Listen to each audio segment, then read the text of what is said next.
Om Saraswati Namaha. Namaste. And we're going to begin our class tonight on page 290 and verse 91. And we're going to recite the Sanskrit text, and then we'll go back and read the translation. Om Bhu Swaha. Om Bhuva Swaha. Om Swa Swaha. Om Bhur Bhuva Swa Swaha. Sriya Param Paragaksya Bhavini Pututarotamam Tene Bhavlatyate Nanam Trisati Sarvakamadasva Asyam Namnam Trisatyastu Makimake Napanade Yasvayam Shivartyo Vakra Bhavyanyam Paritmithritasva Nityam Shurasya Shankaram Imbiharato Vindavojane Dabhyakam Padatavarina Sadhustarni Padidasva Abhyakshadvastra Kantahe Kamishwartya Dignapri Ampukri Chakratisha Padri Pushkri Zukandikisva Vidya Vikto Visheshaya Bojari Chora Satyam Evam Vidyam Bhavim Prakadadro Brahmana Bojane Sva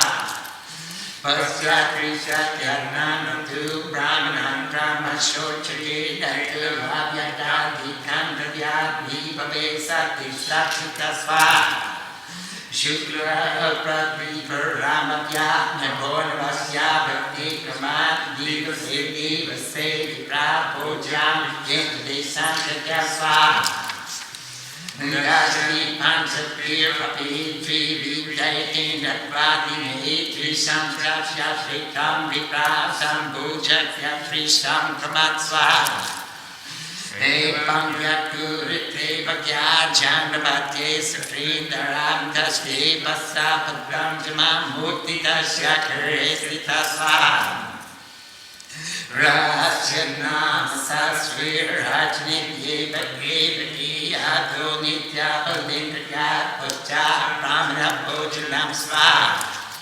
Rasyanam Sahasram Bhagimadyo Vayorita Nasasikaram Nugratrikam Namno Mati Bhaparite Sva Bhagdevi Rachitena Sahasrika Gatiritam Tatram Koti Kunikam Namno Netrasya Kirtana Sva Etatam Chayya Jabhati Satri Rajnivye Palam Pate Tatam Koti Kunitam Pavenama Satatrika Sva Rahasyanama Sahasra Nirma Kodya Vidyastikya Palam Dadbani Koti Kunitam Namatri Sati Kirtana Sva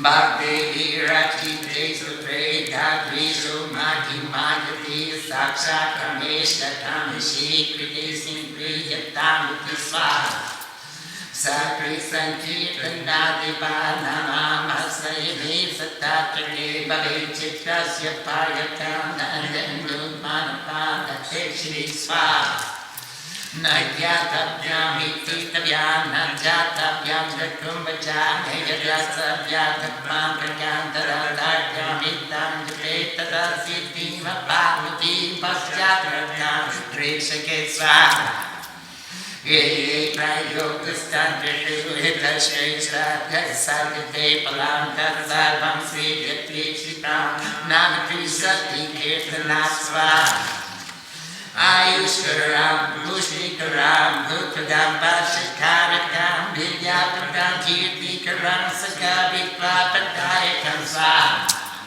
Sarvasampakadam, Sarva Bhogadam, Sarvasokadam, Sarva Pishtapadam, Jiva Devanam, Vashitatakam Sva Eta Japa Parobhuyan, Hana Vicheta Datsandasa Ekatkitam Santusha Sridevi Lovitam Vikavadasya Jatatirtha Kurakate Kumam Sva Dasmani Kumbhava Bhuvane Kirtayatwamitam Sadana Param Kinchidapite Bodhavim Navashishate Sva Iti Katitam Sadam Sri Lalita Radidalekam Navidya Vedane Vajadrat Katitachadasva Nashatya Katidishtayana Vishwasvaya Sakarachidya Bruyat Trishati Namam Tasya Natto Makabhaviksva Ijagya Sankari Prokta Tasmat Gopyami Gandaya Lalita Prevritine Ramayoktam Sotamuttamasva Rajanam Sahasraya Gopyami Dhamane Evamukvaya Kriva Kumbhajantra Sotamasva Sotrinatrinat Lalitam Sitva Tripurasundarim Anandalari Bhagramanasasamapatatasva Iti Sri Brahmanta Purane Uttrakande Ayagriva Samade Lalita Patine Stotrakande Lalita Panama Trisati Stotam Sampurnam Swaha Om Bu Swaha Om Bua Swaha Om Swaha Swaha Om Bua Swaha Swaha Lalita Mata Ki Jai.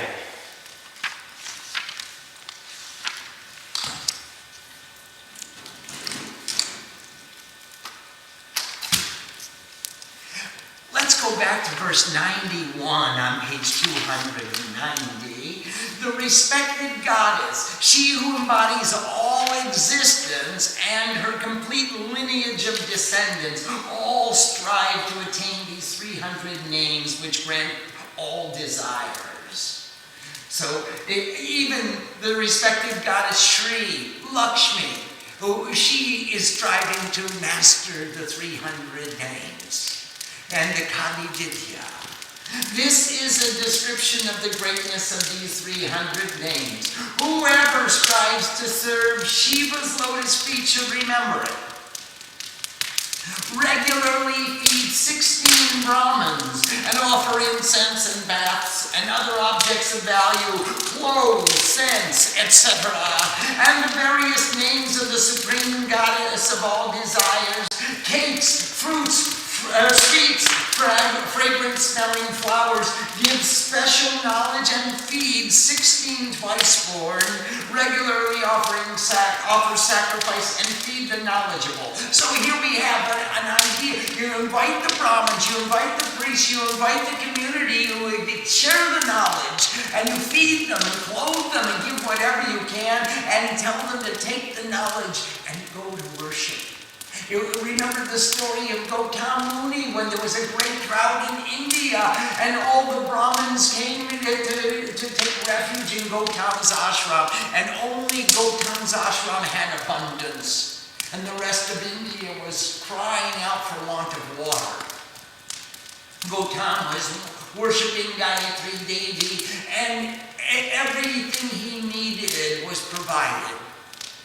And so the Brahmins came to the door and said, Gautam, we take refuge in your ashram. And Gautam said, please, Swagatam, you're welcome here. Here's an asan, sit down. Here's padyam, I'm washing your feet. Here's a bastra, alankara. And he gave them clothing and ornaments and food and samadri and samid and all the ingredients for making the fire sacrifice. And he said, okay, go to work. The Brahman's job is to worship, and now please lead us in worship, join us in worship, and expand the worship of the gods. So here we are in Lalita Trishati. We say, invite the Brahmins, invite the knowledgeable, invite the devotees, feed them, and give what gifts you can. And you know, after every Sankalpa, we give everybody at least $1. And in India, we give Pansika, which is comparable to $1.25. There's a Sika is 25 paisa, and we give a little more, just to make sure they know we wanted to count it out. We wanted them to have it. So here we give them all that we can, and to show our appreciation and our gratitude that they're accepting this knowledge and practicing this knowledge. And thereafter offer the Brahmins the 300 names according to the order of worship. Now here you sit down in front of all these Brahmins who are busy with their mouths full and eating, and then you chant the 300 names. Anoint the twice-born with oil, etc., as they reflect the energy of peace. So we're going to pay as much respect as we can to all those who join us in worship. Beginning on the first day of the bright fortnight, and according to the order of worship up to the full moon, that's 15 days, every day feed at least 20 of the twice-born. For 10, for 5, for 3, or even 1 day, 360, or for 100, twice-born should be fed according to the procedures of these 300 names. So as many days as you can take the Sankalpa for, in that way you'll engage in feeding all the citizens, all the devotees, and as many as you can, and singing the names and celebrating the joy of being able to have the privilege to worship God with these 300 names. And whoever will perform with devotion during his or her life, to them will be given the fruit of birth. They will reside in liberation.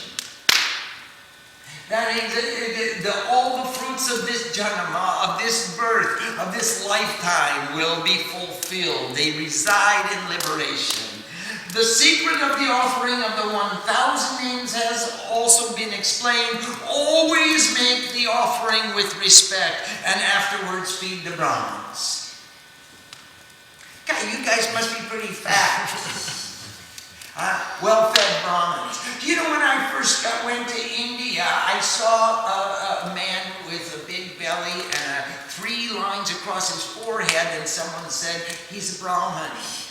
And I walked down the street and I saw another man with a big belly, and he had one line going straight up the center. And somebody said to me, he's a Brahmin. And then I went and a little farther, I saw a man with a big belly, and he had a dot right in the center. And my friend said, he's a Brahmin. And then I knew a Brahmin is a man with a big belly. These 300 names shine in the consciousness of the goddess of all vibrations. The fruits bear 10 million qualities, of which not even one can be sung. Whatever fruit may be derived from the offerings and songs and continuous recitations of other mantras, that fruit will be multiplied by 10 million times. 10 million qualities for those who worship with these 300 names. So you get 10 million good effects from reciting the 1,000 names. If you recite these 300 names, you get 10 million times those 10 million. Go ahead, count. The fruit of the secret of the 1,000 names brings 10 million changeless qualities. Whoever sings with these 300 names receives 10 million times those qualities. All the mathematicians, please figure out how many merits you get. Kitne punya. How many gold stars you get on your chart. If one perceives the greatness of this song, which comes from the consciousness of all the goddess of all vibrations, in truth the supreme Lord of all desires and the supreme goddess of all desires, accept that offering. All you got to do is perceive the greatness and understand how great it is, what a privilege it is to have such knowledge in our possession. And suddenly you get the Lord of all desires, Lord Shiva, and the supreme goddess Shiva, Parvati, Shakti. They accept that offering. Who sings only these various 300 names dwells in the consciousness of existence, deprived or excluding all deficiencies or expectations. You're deprived of all your deficiencies. That's a pretty neat way of saying it. All deficiencies have been excluded. You're deprived of them. Now you have nothing but positive energy accumulated in your life. All the negativities, all the deficiencies have been deprived. They're excluded. Budget. You can't have them here. No negativity allowed in the company of these 300 names. From this wisdom and out of love for this world, perform continual recitation, O you who were born from a jar. Remember, we're talking to Agastya, who was Kumbhaja. He was born in the Kailash of the worship. Remember, whatever effect you wish to produce from your discipline, and from that purpose, for that purpose, recite. So now you think of the object that you would like to achieve through your discipline, and that object will be attained. The objective will be attained. Well, all right. The objective will be obtained, after which the effects may be examined. You'll see the effects after you've attained your goal. You'll look back and say, wow, is that the grace of God in action? Look at me, I've attained my goal. I set out with a sankalpa, and here I am with that sankalpa. I followed it through according to the instructions, and I've attained the goal, and now I can examine the effects. What a privilege to have such a science available to us.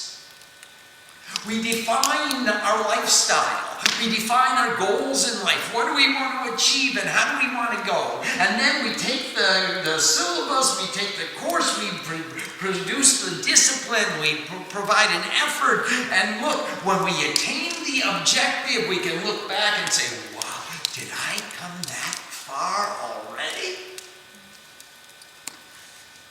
Whatever discipline to produce a specific effect is described in the tantras, all of that may be accomplished with the recitation of these 300 names. So when you read the tantras and you see, well, if you stand on one foot and chant the name for 10,000 years, you'll get this effect. And if you stand on the other foot and chant a different name for so many years, you'll get another effect. And when you do these forms of tapasya, and all of those effects can be accomplished with the recitation of these 300 names. Gain life, gain increase, get children or the power of control, give wisdom, gain fame, or become known as an excellent poet or a seer of divine truth. Gain all wealth, all pleasure, all beauty, all comfort, gain all desires through these 300 names of the goddess. Now let me ask you, if you're really chanting these 300 names and understanding their intrinsic meaning, then what desire do you maintain? You gained all the desires just by having the one desire of the darshan of the Divine Mother. You've accomplished all objectives just by having the absorption in consciousness. So when it says gain wealth, what is the wealth? The true wealth. I'm one, I'm whole, I'm self-contained. Shiva and Shakti are one. And gain all pleasure. The Mahayogi, Shiva, is the Mahabhogi. Because he is the greatest enjoyer, he enjoys Shakti. He enjoys all the universe. The rest of us are Chotabhogis. We only enjoy a part of the universe, a part of nature, one at a time. But Mahayogi, he is Mahabhogi because he enjoys all of nature at the same time. So gain all wealth, gain all pleasure, gain all beauty, all comfort, all desires through these 300 names of the goddess. Without a doubt, there is no japa superior which will fulfill all desires. Kameshwara, the supreme Lord of all desires, is Lord Shiva. And when you recite with the love of Shiva, about Kameshwari, then all the desires are united in the one desire to be filled with the Supreme Lord of the highest desire, to be one with Shiva. This recitation makes the respected goddess, the playful mother, satisfied. When performed with true devotion, whatever is desired becomes eternally fulfilled. That is, not necessarily that you attain that desire, but it's fulfilled. You may not need it anymore. It's no longer a hindrance or an obstacle in our course. Therefore, O Muni, O you who were born from a jar, always recite this. There is nothing superior to this, nor anything remaining for you to know. You got it. This is the story of the song which gives pleasure to the playful mother. The ignorant will not learn of it, nor will those devoid of devotion practice it. And you got to be pretty smart to come into contact with somebody who wants to teach it to you. And then you have to be pretty devoted in order to want to practice it. So the ignorant will not learn of it, nor will those devoid of devotion practice it. Whoever will tell these 300 names to a fool, to an evil being, or to one without faith, will suffer great loss. That is, discriminate as to who the proper recipients are of your wealth. Don't cast your pearls before the swine. They won't understand the value. Give it to true devotees. This is the order proclaimed by the cause of peace feminine. That's Mama. Therefore, maintain its secrecy. Keep it deeply embedded in you. Don't show it to everybody. By the inspiration of the playful mother, this excellent song has been disclosed. O Muni, high aggrieved, disclose this secret as well as the secret of the 1,000 names to the excellent among performers of tapasya, he who was born from a jar, that's Agastya. Sing this song to the playful mother, the beautiful of the 3 cities. She is beautiful. You look at all the 3 cities, the gross body, the subtle body, and the causal body, and all you'll see is beauty. The beauty of the Divine Mother playing. The beloved, beautiful Divine Mother. Bring back to your mind the waves of her divine bliss. And thus ends the last section of the respected Brahmanda Purana, in which Hayagriva tells Agastya the narration of the playful mother and the portion of her song known as the 300 names of the playful mother. Namaste. Do we have any questions? Swami. Please. Swamiji, on verse 91, the scripture speaks of the descendants of the goddess. Who are these descendants, Swamiji? All the children of the Divine Mother. Everyone who recognizes Mother as our mother, as our very own. So the devotees are the descendants, and we create a lineage of guru to disciple to guru to disciple. Through the generations, this knowledge has been transmitted, will be transmitted, and this is the parampara, the disciplic succession of the descendants of the lineage of the divine. Are there other questions? Some question from Usha from Canada. Yes, namaste, Usha. She's saying, based on verse 104, Yes. where it says that when you sing the 300 names, you will receive 10 million times the qualities of chanting when you chant 1,000 names. Right. Usha is asking, if this is true, why should one chant the 1,000 names? Oh, chant the 1,300 names. Chant them all.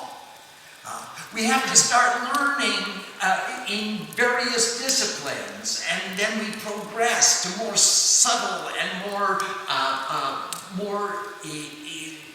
appropriate teachings for us, so that it empowers us to learn more and more and spend more and more time with the Divine Mother. We chant the 1,000 names, the 300 names, the 100 names, the kavach, the orgal, the kilak, the 700 verses. We chant so many different scriptures because we're filling our tool chest with the proper tools to do the job that we need done. Just like a craftsman who has only a hammer and a screwdriver in his tool chest is very limited in the sophistication of the work that he can do, in the same way the worshiper who only has one stotram or 1,000 names or 300 names in his or her tool chest is limited in the worship that we can do. So we have the cosmic puja where we have Brahma, Vishnu, Shiva, Durga, Saraswati, and Lakshmi, Mahakali, Mahasaraswati, Lakshmi, Ganesh, all in one puja. And we want to worship them all so that we are empowered wherever we go to choose the appropriate form of worship, which will bring harmony to our environment and our circumstances and put us and our friends into a divine harmony together. That's why we're filling our tool chest with various forms of knowledge. We've written books for so many forms of divinity. And it certainly, and when you refine your sadhana, after you've taken the overview of what's available, you will focus on one or two scriptures almost exclusively, and that will become your mool sadhana, what you are doing for your own personal salvation, for your self-realization. But before you make that choice, get a view, an overview of what's available and what are the various bhavas of worship, the various attitudes of worship, so that you can choose wisely the example that's appropriate for you. I hope that answers the question, Usha. Are there other questions? Swamiji, question from Kumari. Is there any relation between Lalita Devi and the Ananda of Satchidananda? Oh, yes, all the Devis are related to Satchidananda. Because if you look at the Panchakosh, there are 5 sheaths or coverings. There are 5 levels of consistency. We talk about the Annamaya Kosh. And the Annamaya Kosh is the covering of atoms, of the consistency of matter. It's tangible. And more subtle than the Annamaya Kosh is the Pranamaya Kosh, of the consistency of breath. So we leave attention to the gross body, the tangibly perceived body, which is the Burlok, and we pay attention to the Pranamaya Kosh, to breath, of the consistency of breath. And when we follow the breath inside, we leave the external perception and we move into the concepts of the mind, and we enter into the Monomaya Kosh, so that everything is of the consistency of thought. We're totally contained inside now. And when we take all of the thoughts and merge them into the light of wisdom, we enter into the Vijnanamaya Kosh, which is the wisdom, the light of wisdom, of the consistency of light, which is pervading all of the thoughts, which has permeated the breath, which exists and manifests as the gross body of Annamaya. So we come from the Annamaya Kosh to the Pranamaya Kosh. And we take the breath and we enter into the monomaya kosh of the consistency of thought, and we take all the thoughts and unite them in light, in the light of wisdom in the Vijnanamaya kosh, and now take that light of wisdom to its highest intensity and enter into the Anandamaya kosh of the consistency of Sat, Chit, Ananda. True existence, infinite consciousness, pure bliss.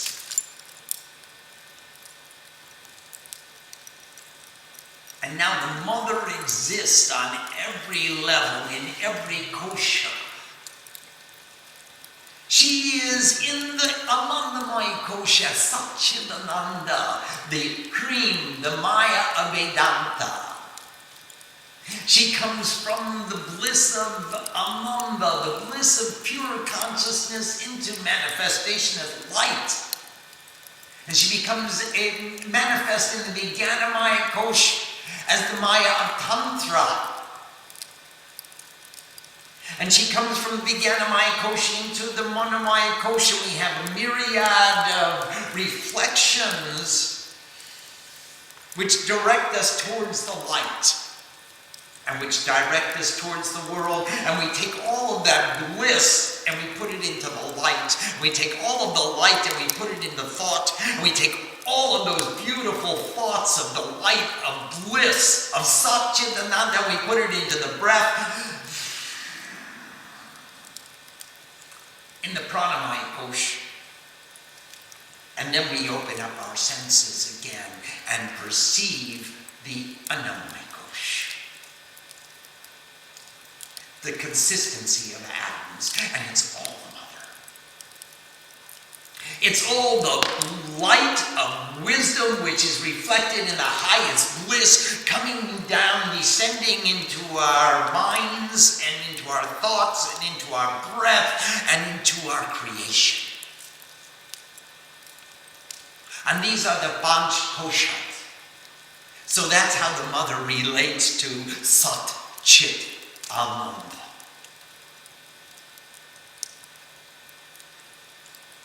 Are there other questions? Swamiji, it's a question about what you just said. Yes. When we sit and we close our eyes, let's say we are doing japa or meditation, Yes. or trying to meditate, of the five senses, the eyes are shut so you cannot see, Yes. and in general your smell and taste are not active.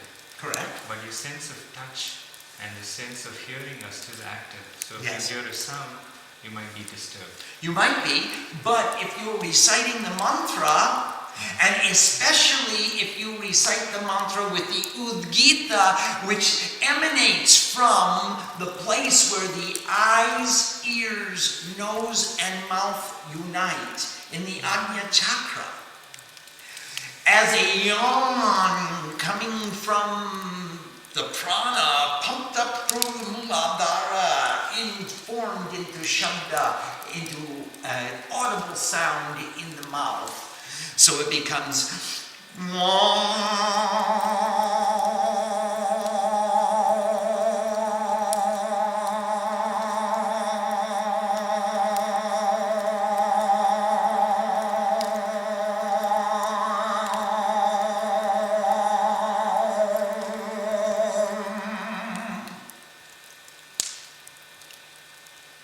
and in pronouncing in that way, your ears are plugged. The eyes, ears, nose, mouth are plugged. And if you're sitting in the asana and you're controlled, then you're not touching anything. And we have, in fact, shut the 9 doors to the city of God. We have become the watchman, the guardian, the Mahardar, at the 9 gates to the city of God. 2, 4, 6, 7, 8, 9. If we're sitting in the swastikasana, then the heel of the left foot is in the Muladhara, which closes the anus and the genital. Puts pressure on the plenum so that you close the lower 2 gates. And as we close our eyes, 2 more. And as we perform the pranayama, 2 more. And as we recite with the udgit in the shukshma, the subtle body of sound, listening inside, we close the 9 gates to the city of God, and we don't move.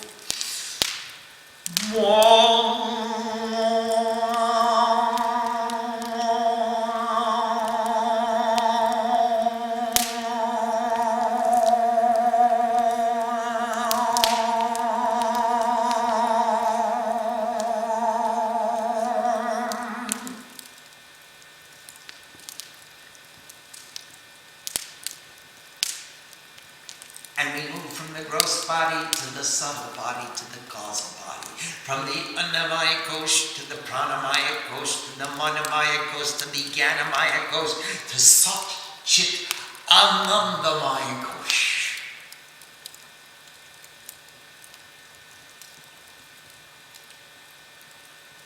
And when the punya expires and all the merits are used up and we've stayed in the Satchit Ananda for as long as she allows us, we take that Ananda and we take it from the Anandamaya Kosh and we put it in Vijnanamaya Kosh and illuminate the light of wisdom with bliss. And we take the light of wisdom with bliss and we put it in our thoughts and move into the Manamaya Kosh. And we take all those beautiful thoughts into the Pranamaya Kosh and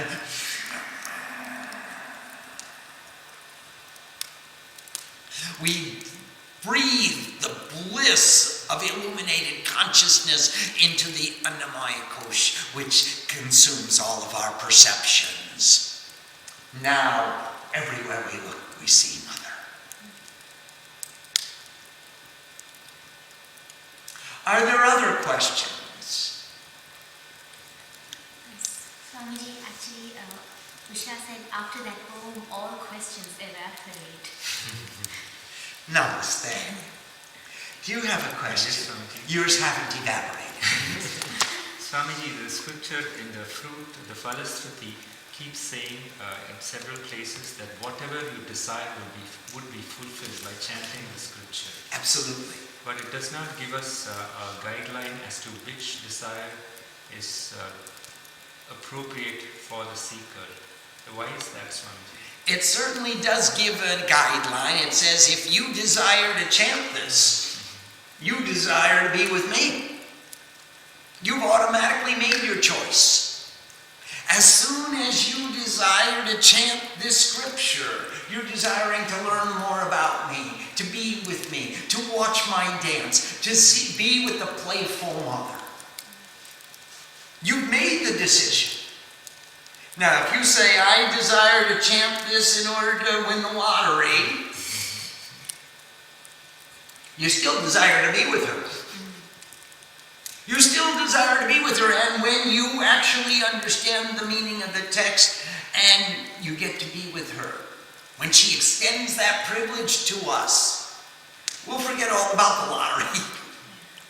Lottery doesn't matter.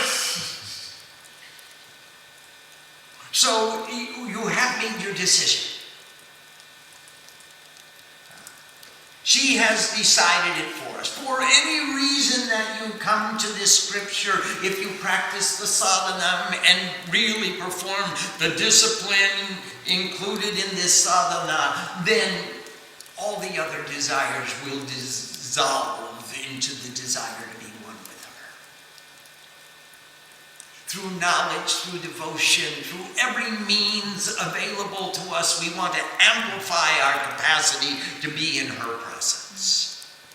And that's what these 300 names are designed to do. The entire Padoti, the system of worship with the 300 names, is designed to grant us a lifestyle based on Dharma, feeding the Brahmins, arranging for giving gifts to the wise and the noble and paying respect to the gurus and sharing with the best we have and the best of which we are capable with the most deserving.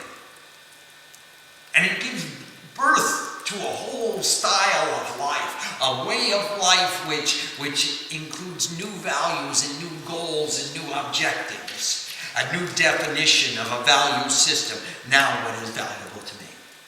Is it winning the lottery out there, or is it getting the darshani meter? And certainly as we experience more and more of her grace, we lean more and more to her game of chance rather than their game of chance. Are there other questions? Nanda has a question. She says, I'm told that the Puranas are an elaborate description of some hymn in the Vedas. Can Swamiji provide citation in the Vedas for the Trishati in the Brahmanda Purana? No. No, I cannot. But I will tell you that in the Vedas, there are 4 parts. Samhita are the hymns of the Vedas. Aranyak are the stories of the Aranya, the forest-dwelling Vanaprasthas and the rishis who lived in the forest.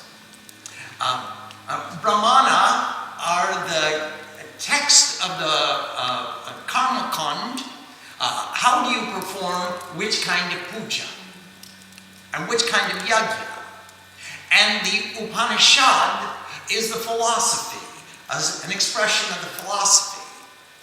So you have Samhita are hymns, Aranyak are stories, Brahmanda are pujas and padotis, and Upanishad is philosophy. These were 4 different types of literature in the Vedas. And in the Puranas, they were all combined. So that the rishi sat down and told a story about a king who experienced certain phenomena, and he met a priest and he performed this puja with this padoti, and they recited these hymns in that puja, and they discovered or realized this philosophy of life.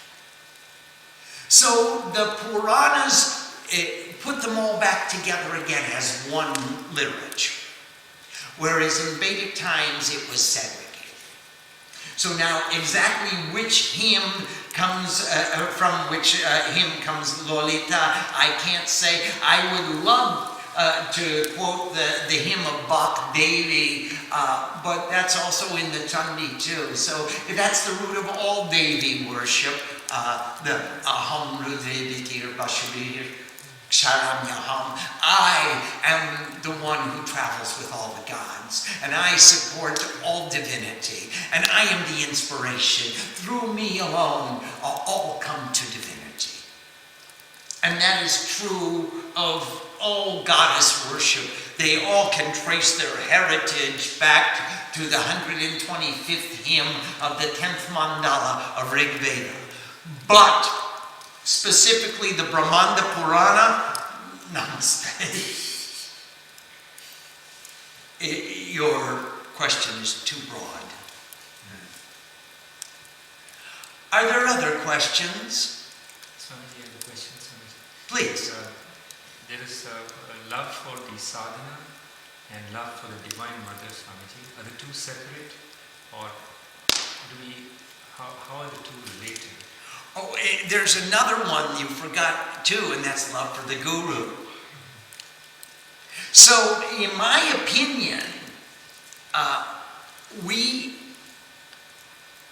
fall in love with a Guru who shows us above an attitude, a way of life, something that I think, wow, that's really important. I would like to live that kind of life myself. So then we fall in love with the sadhana, because we follow the Guru into the sadhana. And we start to perform the sadhana, and we fall in love with the Mother. And then we become the guru. And that's just how the Parampara works. That's how the lineage of disciplic succession continues. Each generation, we see an example, and it makes sense to me. Somebody is doing something different. And I want to do something like that myself. And we practice and refine, become good at it until we really fall in love with her. And then we pass it on to the next generation. So I think there are three, and they're all combined. Are there any other questions? Om Sam Saraswati Namaha. Namaste.